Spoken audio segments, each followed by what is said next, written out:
Accident की सूरत में इंसान को रेस्ट पोजीशन में लाना एक बड़ी इंजीनियरिंग चैलेंज है। एयरबैग मैकेनिज्म सेकंड के 10वें हिस्से में काम करता है, जो हादसे के वक्त ड्राइवर और उसके साथ बैठने वालों को बचाता है। लेकिन क्या आप लोग को मालूम है कि एयरबैग मैकेनिज्म कैसे काम करता है?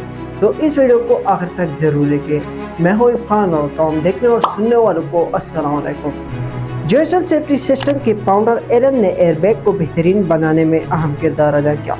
उसने पोलन ट्यूब का इस्तेमाल किया। जब कोई एक्सीडेंट होता तो यही बॉल आगे की तरफ हरकत करती और सर्किट के जरिए इन्फ्लेटर को सिग्नल पहुंचता। दूसरा, एयरबैग को फुलाने के लिए सोडियम एजाइड का इस्तेमाल होता।